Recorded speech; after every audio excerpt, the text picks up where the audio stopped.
Yes, so here we are again with the fifth lecture of mine on the Indian Evidence Act of 1872. आज हम विवादक तथ्य तथा सुसंगत तथ्य क्या होते हैं इनके बारे में थोड़ा सा जानकारी प्राप्त करेंगे. Facts in issue and relevant facts. आज के इस लेक्चर में मैं आप लोगों को इनकी डेफिनेशन जो कि सेक्शन 3 में दी गई है वो बतलाऊंगी और साथ ही साथ इसमें क्या अंतर है उसको भी हम लोग देखेंगे. तो facts in issue and relevant facts, आइए इसके बारे में जानकारी प्राप्त करते हैं. पहले यहाँ पे हम उसकी क्या परिभाषा है, फैक्ट्स इन इशू को किस तरह से परिभाषित किया गया है वो देख लेते हैं. So the expression facts in issue means and includes, विवादक तथ्य से अभिप्रेत है और उसके अंतर्गत आता है. और अब तक तो हम लोग सभी बिल्कुल क्लियर हो चुके हैं कि जब भी किसी टर्म को डिफाइन करते हुए मीन्स एंड इंक्लूड्स यानी अभिप्रेत है और अंतर्गत आता है ये शब्द इस्तेमाल हो तो ये माना जाता है कि ये परिभाषा इस पद के संबंध में परिपूर्ण है. यानी it is a complete thing as far as the term which is being defined here under. और ये जो टर्म इस अधिनियम में आगे जहां भी कहीं यूज होगी तो उसी तरीके से समझी जाएगी जैसे कि यहाँ पे परिभाषित है, क्योंकि उसका अर्थ भी यही है और उसमें कुछ और सम्मिलित भी नहीं कर सकते. तो इसीलिए वैक्सीन इशू को भी कुछ इसी तरह से भारतीय साक्ष्य अधिनियम के अंतर्गत परिभाषित किया गया है. तो क्या होता है ये? Any fact from which either by itself or in connection with other facts, the existence, non-existence, nature or extent of any right, liability or disability asserted or denied in any suit or proceeding necessarily follows. Explanation बोलता है whenever under the provisions of the law for the time being in force relating to civil procedure any court records an issue of fact, the fact to be asserted or denied in the answer to such issue is a fact in issue. Hindi में विवादक तथ्य से अभिप्रेत है और उसके अंतर्गत आता है ऐसा कोई भी तथ्य जिस अकेले ही से या अन्य तथ्यों से संसर्ग में किसी ऐसे अधिकार, दायित्व या निर्योग्यता के जिसका किसी वाद या कार्यवाही में व्याख्यान या प्रत्याख्यान किया गया है, अस्तित्व, अनस्तित्व, प्रकृति या विस्तार की उत्पत्ति अवश्यमेव होती है. और स्पष्टीकरण क्या स्पष्ट करता है? जब कभी कोई न्यायालय विवादक तथ्य को सिविल प्रक्रिया से संबंधित किसी तत्समय प्रवृत्त विधि के उपबंधों के अधीन अभिलिखित करता है तब ऐसे विवादक के उत्तर में जिस तथ्य का प्राख्यान या प्रत्याख्यान किया जाना है वह विवादक तथ्य है.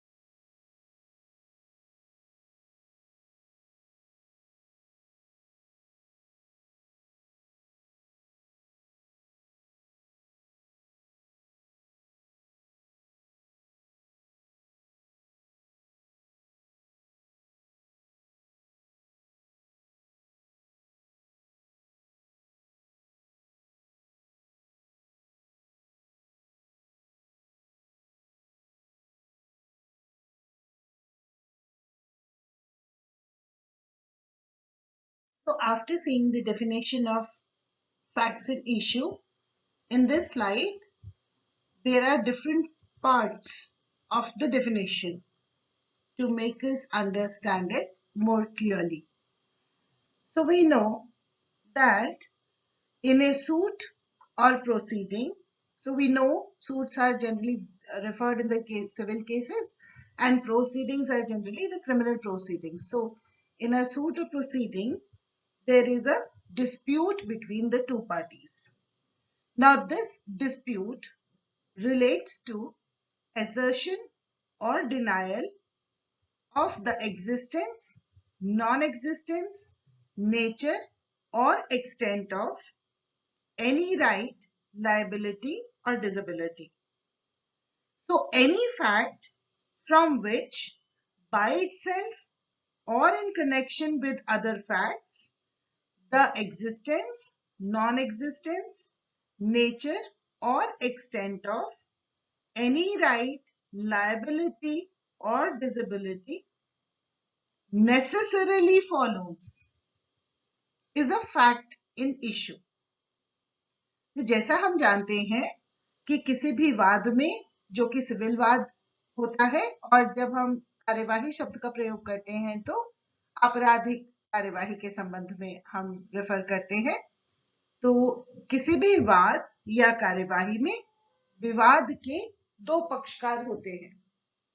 अब ये जो विवाद है, ये इन दो पक्षकारों के बीच में होता है किसी अधिकार, दायित्व या निर्योग्यता के अस्तित्व, अनस्तित्व, प्रकृति या विस्तार के संबंध में, जिसका कि किसी पक्षकार द्वारा प्राख्यान किया गया है या प्रत्याख्यान किया गया है।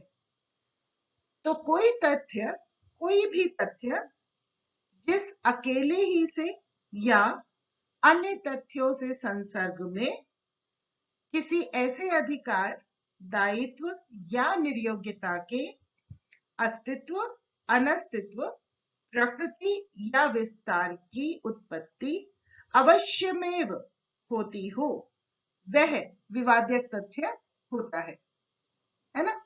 तो यहां अगर हम एक एग्जाम्पल देखें जो कि आपके अधिनियम में ही दिया हुआ है, तो उससे हमें और भी स्पष्ट हो जाएगा कि विवादक तथ्य क्या होता है।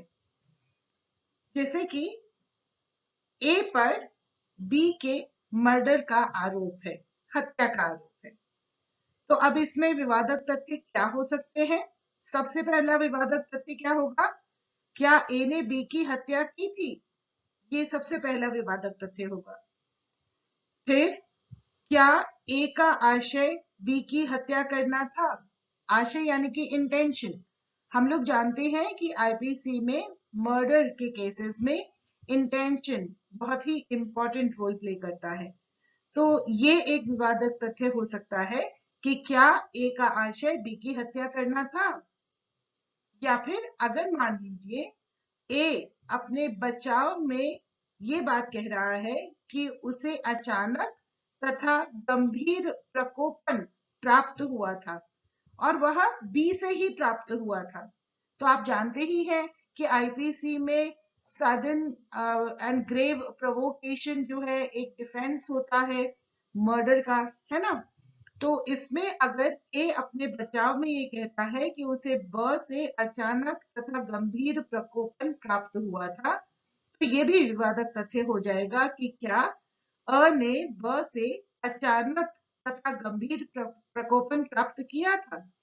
या अगर ए डिफेंस में ये कहता है कि जिस समय में वह मृत्यु कारित हुई थी तो उस समय वह स्वयं विकृत चित्त यानी अनसाउंड माइंड का था और इस कारण से उस कार्य की प्रकृति जानने में असमर्थ था, तो ऐसे मामले में यह भी विवादक तथ्य हो सकता है कि क्या ब की मृत्यु कारित करते समय विकृत चित्त के कारण उस कार्य की प्रकृति जानने में असमर्थ था, है ना। तो ये तो हो गया क्रिमिनल मामलों में। अब अगर हम सिविल मामले में देखें तो मान लीजिए ए बी के अगेंस्ट एक प्रोनोट के बेसिस पे उसके आधार पर सूट फाइल करता है, दावा करता है। अब इस प्रोनोट के निष्पादन यानी एग्जीक्यूशन से भी इनकार करता है, तो यहां पर क्या होगा विवादक तथ्य? सीधे तौर पर होगा कि क्या बी ने प्रोनोट निष्पादित यानी एग्जीक्यूट किया था, क्योंकि बी इससे इनकार कर रहा है ना। तो ये विवाद की स्थिति उत्पन्न हो गई। तो अब हम लोग इस बारे में बहुत ही अच्छी तरह से ये बात जान सकते हैं कि विवादक तथ्य शब्द का अर्थ है वह वस्तु जिस पर विवाद है या जो जांच का विषय है। यानी कि विवादक तथ्य वह तथ्य है जो किसी दीवानी मामलों के अभिवचन में एक पक्षकार द्वारा कहे जाते हैं और दूसरे पक्ष द्वारा इनकार किए जाते हैं, या किसी आपराधिक मामले में जिसका अभियोजन आरोप लगाता है और अभियुक्त इनकार करता है। तो सामान्य रूप से विवादक तथ्य वे तथ्य हैं जिन पर वाद या न्यायिक कार्यवाहियों के पक्षकारों के बीच विवाद होता है या जो किसी वाद या कार्यवाही में जांच की विषय वस्तु होती है। तो बहुत सीधी सी बात कि सिविल मामलों में जब हम देखते हैं कि उनके जो अभिवचन है यानी प्लीडिंग्स हैं, तो वहां पर फ्रेमिंग ऑफ इश्यूज किस तरह से होगी, तो ये आदेश 14 नियम 1 से 7 तक के दीवानी प्रक्रिया संहिता में बताए गए हैं। As regards civil cases, facts in issue are determined by the process of framing issues under Order 14, Rules 1 to 7, यानी 1 से 7 तक of Civil Procedure Code. And in criminal cases, as regards the criminal cases, the charge constitutes and includes facts in issue. And where do we find it? We find it in Chapter 17 of the Criminal Procedure Code of 1973. आपराधिक मामलों में charge में होते हैं जो charge बनाया जाता है। अध्याय 17 दंड प्रक्रिया संहिता के अंतर्गत, जिसमें कि विवादक तथ्य भी सम्मिलित होते हैं। तो यहां पर इस विवादक तथ्य की परिभाषा की जो डिफरेंट पार्ट्स हैं उनको देखने के बाद में अब हम रेलेवेंट फैक्ट क्या होता है उसकी डेफिनेशन अगली स्लाइड में देखते हैं। अब रेलेवेंट वर्ड की जो परिभाषा है उसको समझना बहुत ही आसान है। In the manner in which this term is defined is, one fact is said to be relevant to another when the one is connected with the other in any of the ways referred to in the provisions of this act relating to the relevancy of facts। यानी relevancy of facts से संबंधित इस अधिनियम के अंतर्गत कुछ प्रावधान है, तो उन प्रावधानों में जिस तरीके से एक तथ्य को दूसरे तथ्य से कनेक्टेड माना गया है, उनमें से किसी भी प्रकार से अगर एक तथ्य दूसरे से कनेक्टेड होगा तो वो सुसंगत होगा। बहुत सीधी सी बात, सुसंगत एक तथ्य दूसरे तथ्य से सुसंगत कहा जाता है, जबकि तथ्यों की सुसंगति से संबंधित इस अधिनियम के उपबंधों में निर्दिष्ट प्रकारों में से किसी भी प्रकार से वह तथ्य उस दूसरे तथ्य से संसक्त हो। तो आशा है कि अब तक आप लोगों को फैक्ट्स इन इशू और रेलेवेंट फैक्ट क्या होते हैं इनके बारे में अंदाजा लग गया होगा। इनके डिफरेंस यानी अंतर जानने से पहले एक चीज और ध्यान रखनी है सुसंगत तथ्यों के बारे में, और वो ये कि विधि की दृष्टि से ही सुसंगत तथ्य वो तथ्य होते हैं जो स्वयं विवादक तथ्य नहीं होते हैं, परंतु विवादक तथ्य से इस तरह से संबंधित होते हैं कि उनसे विवादक तथ्य अधिसंभाव्य यानी कि हाईली प्रोबेबल बन जाते हैं या असंभावित हो जाते हैं यानी इम्प्रोबेबल हो जाते हैं। तो एक्चुअली ये जो सुसंगति है यानी रेलेवेंसी है, ये दो तथ्यों के परस्पर संबंधों पर निर्भर करती है। It is actually dependent on the mutual relationship of two facts. कोई भी तथ्य अकेले सुसंगत नहीं होता है, दो तथ्य होंगे तो वो एक दूसरे से सुसंगत है या नहीं है ये देखा जाएगा। तो सुसंगत शब्द ऐसे दो तथ्यों को अभिप्रेत करता है जो एक दूसरे से इस प्रकार से संबंधित है कि घटनाओं के सामान्य अनुक्रम में एक तथ्य अपने आप या दूसरे तथ्यों के साथ मिलकर किसी अन्य तथ्य का होना या न होना सिद्ध करते हैं।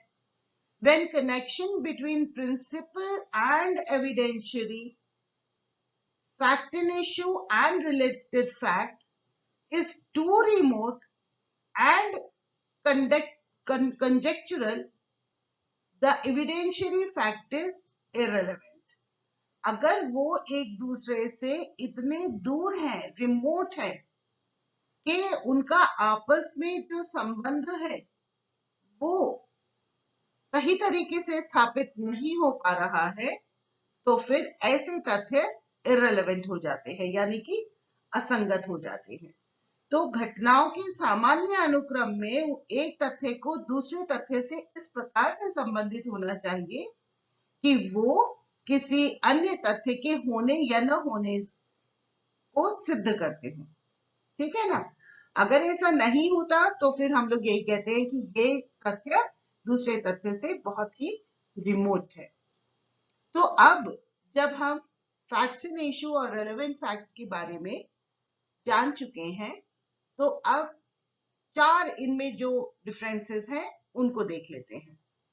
पहला डिफरेंस है कि फैक्ट्स इन इशू यानी विवादक तथ्य, these are those facts on which the dispute is based and on them the decision of the suit is based.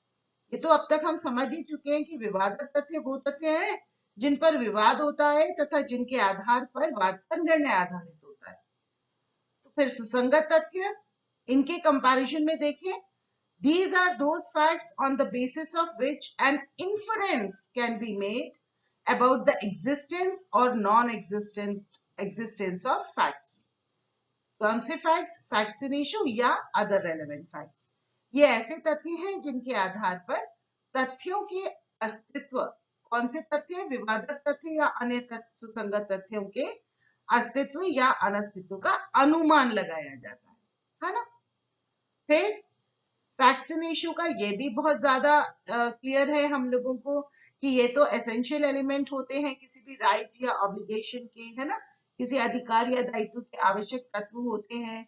जैसे कि अगर मान लीजिए, मैंने एग्जाम्पल जब दिया था, लैंड का ओनर है या नहीं है, तो अगर उसके पास में टाइटल डीड है और रजिस्टर्ड टाइटल डीड है, वैलिड टाइटल डीड है, तो उसका अधिकार जो है वो बिल्कुल क्लियरली उसमें निहित है उस व्यक्ति में।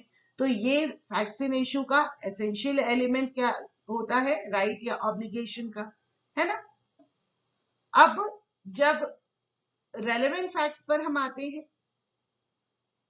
तो हम देखते हैं these are not the essential element of right और ऑब्लिगेशन। ये किसी अधिकार या दायित्व के आवश्यक तत्व नहीं होते हैं।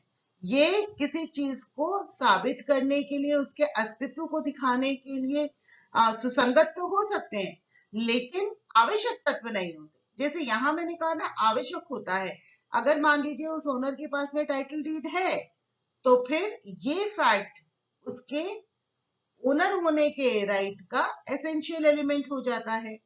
और अगर उसके पास में टाइटल डीड नहीं है, तो उसके ओनर होने के राइट यानी अधिकार का अनस्तित्व में होने का एसेंशियल एलिमेंट हो जाता है। टाइटल डीड होने पर वो अधिकारी है, और अगर टाइटल डीड नहीं है तो वह अधिकारी नहीं है ना? तो ये दो डिफरेंसेस हैं जो कि फैक्ट्स इन इशू और रेलेवेंट फैक्ट में है। बाकी के दो अब देख लेते हैं। तो अब ये नेक्स्ट दो और जो इसके एसेंशियल एलिमेंट्स हैं वो हम देखते हैं। इनमें बहुत क्लियर है, facts in issue are known as the principal facts and these are the backbone of any legal proceeding. जैसे मैंने आपको बताया था ना, विवादक तथ्य कौन से होते हैं? जिन पे विवाद होता है, तो ये प्रमुख तथ्य कहलाते हैं तथा किसी विधिक कार्यवाही के मेरुदंड यानी रीढ़ की हड्डी होते हैं। अगर यही नहीं होंगे तो कोई विवाद ही नहीं होगा। ठीक है? उसके बाद रेलेवेंट फैक्ट्स क्या होते हैं?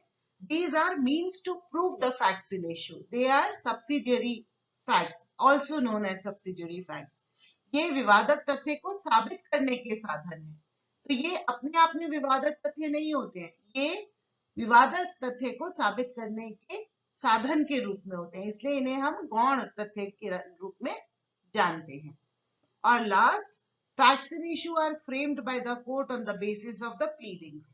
विवादक तथ्य न्यायालय द्वारा अभिवचन के आधार पर विरचित किए जाते हैं। तो यहाँ बहुत ही क्लियर है कि अगर सिविल प्रोसीडिंग है, जैसे हमने एक्सप्लेनेशन में भी देखा था ना, तत्समय प्रवृत्त जो विधि है, तो अगर सिविल मामला है तो सीपीसी के रूल्स लागू होंगे, यानी ऑर्डर 14 और रूल्स 1 से 7 तक के लागू होंगे।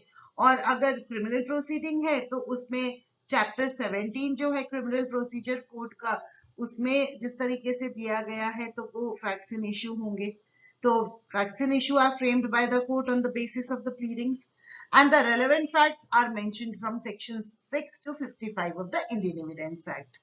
तो हमने जब सुसंगत की परिभाषा पढ़ी थी तो उसमें लिखा है ना कि इस अधिनियम में उपबंधित जो धाराएं हैं ना, प्रावधान है, उसके अंतर्गत जो भी तथ्य सुसंगत कहा गया है वो तथ्य सुसंगत होगा।